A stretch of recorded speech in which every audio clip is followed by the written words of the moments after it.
Okay, week 5, New York Jets versus Denver Broncos. Denver is favored by 2 points. I still find it difficult to believe that any odds maker will take Denver to win anything. Perhaps that's just a bias of mine. Every time I watch them, it's painful to watch.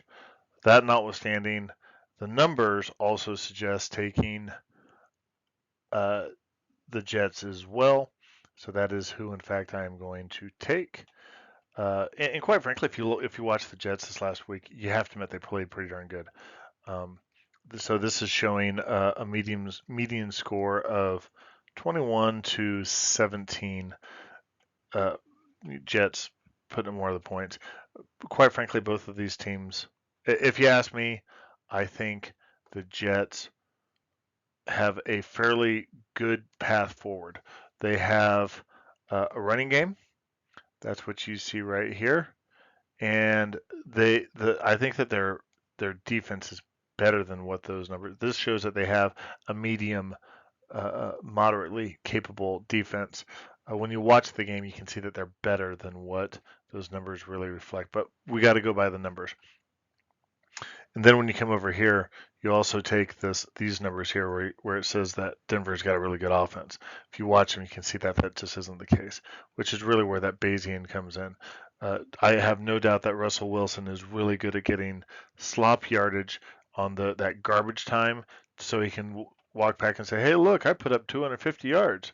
No, dude, you had a garbage game, and I think that's what the record shows, and that's what that Bayesian revision is taking in, because it shows that there's a mismatch in what their expected points should be if they were putting up those yards versus what the real points that they got were.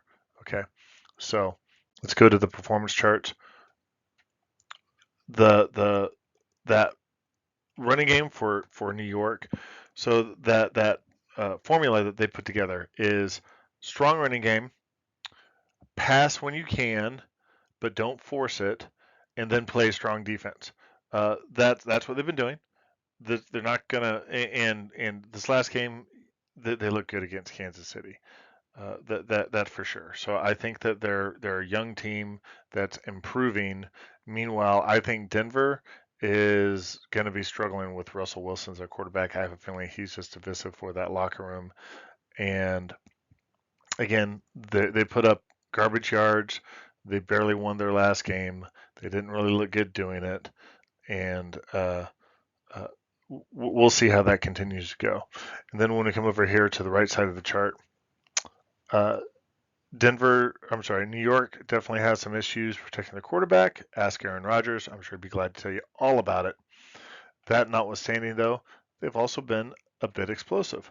They certainly have a good running game, and I think when you match that good running game with a cautious passing game, because you can't trust Zach Wilson to go deep down the field, but if you're going to run first and pass when you can, that's going to reduce those opportunities for particularly sacks and interceptions and fumbles as well. Obviously, some of the sacks are still there, but that notwithstanding, and I think that's when you come up here and you look at Denver. Russell Wilson is a very good. He's good at not getting caught, but his overall production has certainly not been very good. So anyhow, I am going to take New York. Good luck with your pick. And if you like what you listen to, like and subscribe and drop a note. Have a good one.